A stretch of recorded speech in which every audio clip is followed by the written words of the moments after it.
오늘 우리에게 주시는 하나님 말씀은 히브리서 7장 11절로 13절까지 말씀입니다. 레위 계통의 제사 직분으로 말미암아 온전함을 얻을 수 있었으면 백성이 그 아래에서 율법을 받았으니 어찌하여 아론의 반차를 따르지 않고 멜기세덱의 반차를 따르는 다른 한 제사장을 세울 필요가 있느냐. 제사 직분이 바뀌었은즉 율법도 반드시 바꾸어지리니 이것은 한 사람도 제단 일을 받들지 않는 다른 지파에 속한 자를 가리켜 말한 것이라. 아멘. 오늘은 익숙한 것을 걷어내면 진리가 보인다 라는 제목으로 하나님 말씀 전하겠습니다. 요즘 유튜브나 인스타그램 같은 SNS 플랫폼들은 크리에이터들에게 쇼츠나 릴스와 같은 짧은 영상, 일명 쇼폼 영상을 제작하도록 유도하고 있습니다.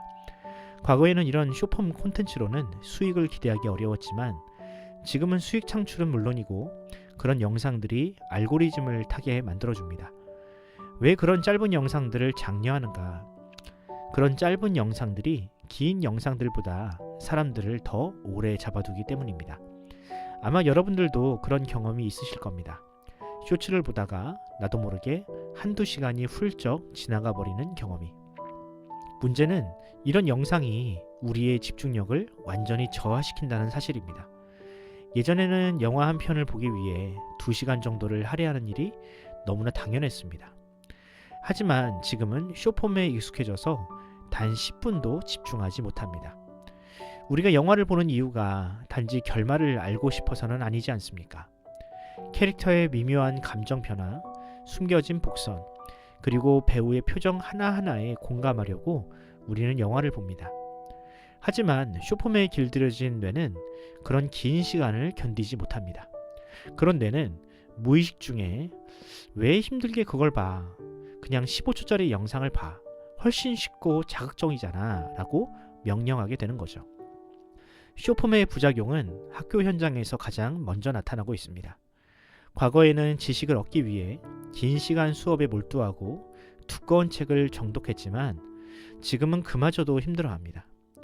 대다수의 학생들은 AI에게 방대한 내용을 요약하게 한 후 그 핵심만 달달 외우는 방식으로 공부를 대신하려 합니다. 교회에서도 마찬가지입니다. 과거에는 목사가 설교를 길게 하면 우리 목사님이 성경에 참 해박하시구나. 우리를 위해 얼마나 열심히 준비하셨을까라며 오히려 그것을 은혜로 받아들이던 때가 있었습니다. 하지만 지금은 어떤가요?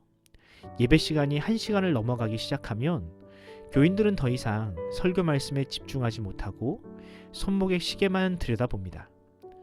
긴 설교는 더 이상 은혜가 아닌 지루함이 되어버린 것입니다. 물론 이러한 변화를 피할 수 없는 흐름으로 인정하고 그 속도에 맞추어 나가는 건 역시 오늘날 목회자들이 고민해야 할 과제임은 분명합니다. 하지만 염려가 되는 것은 그렇게 깊이 생각하기를 포기하고 오직 효율만을 최고의 가치로 쫓다 보면 성경이 우리에게 주는 가장 중요한 가치들까지 잃어버릴 수 있다는 사실입니다. 성경을 일독하면서 얻는 기쁨과 은혜, 그렇게 하나님과 깊은 교제를 누리는 순수하고 진정성 있는 신앙이 다음 세대에게는 더 이상 대물림되지 못할까 하는 깊은 걱정이 앞서는 요즘입니다.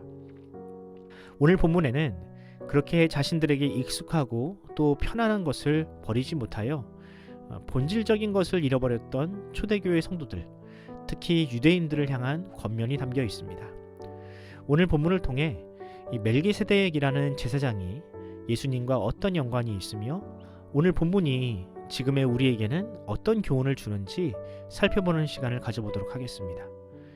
과거 초대교회 성도들은 예수를 그리스도로 믿는다는 이유로 온갖 핍박과 고난을 당해야 했습니다.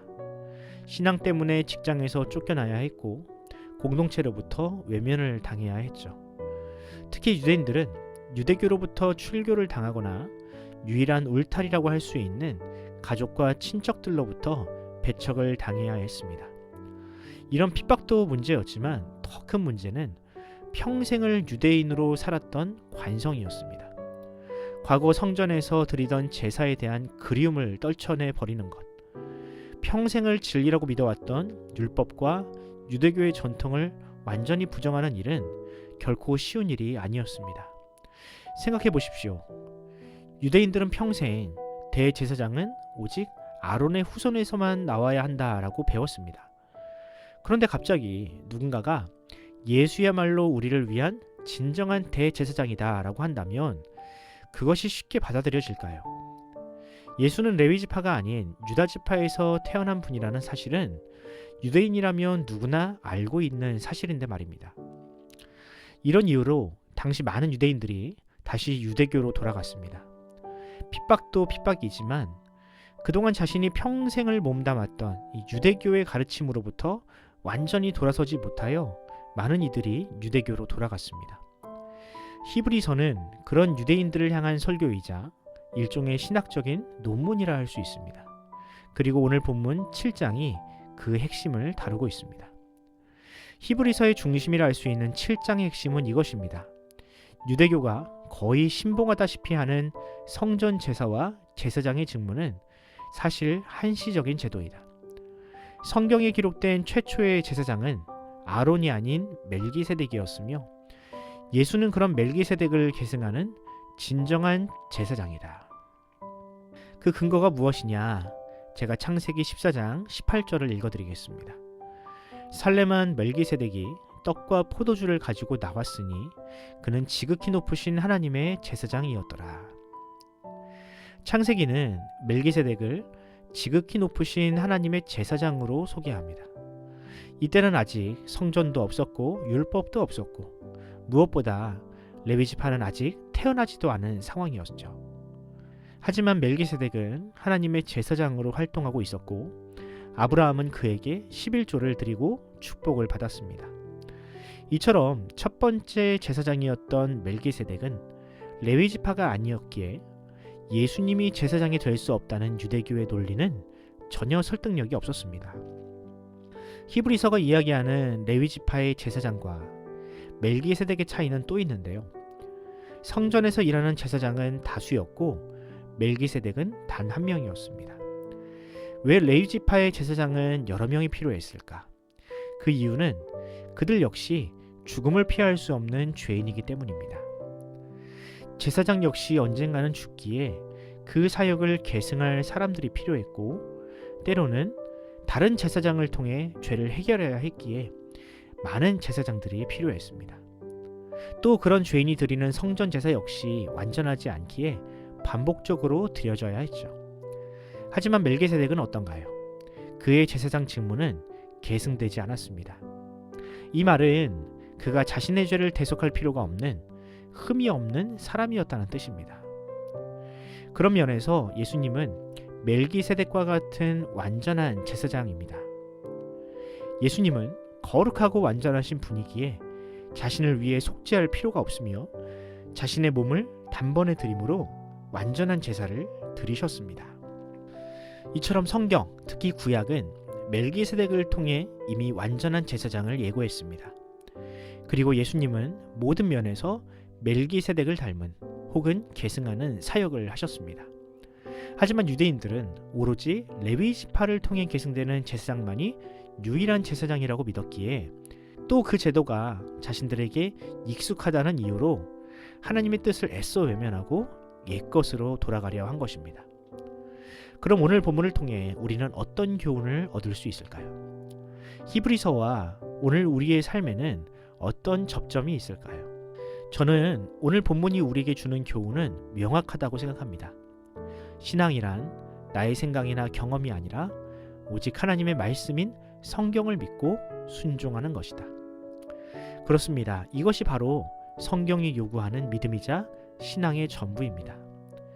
죄인은 자기 자신을 진리의 기준점에 놓고 살아가지만 성경은 그런 삶에서 돌이키는 것을 회개라고 부릅니다. 나에게 유리하거나 익숙한 방식을 버리고 하나님의 말씀이 가리키는 방향으로 서서히 삶의 방향을 바꾸어 가는 것, 그것이 바로 성경이 우리에게 요구하는 삶이자 참 믿음입니다. 여러분에게는 그런 믿음이 있습니까? 익숙하고 편한 삶에서 벗어나 하나님이 요구하시는 불편한 진리에 순종할 준비가 되셨습니까? 나 자신을 사랑하는 익숙한 삶이 아니라 이웃을 내 몸처럼 사랑하는 이질적인 삶에 순종하고 계십니까?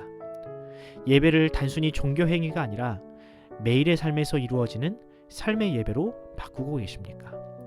바라기는 우리가 눈에 보이는 제사장과 같은 익숙한 것을 벗어나 저 하늘에 계시는 대제사장이신 예수 그리스도를 바라보는 인생이 되기를 바랍니다. 그래서 우리를 통해 많은 사람들이 익숙한 죄로부터 벗어나 하나님의 말씀 속에 있는 진리를 발견하게 되기를 간절히 소원합니다.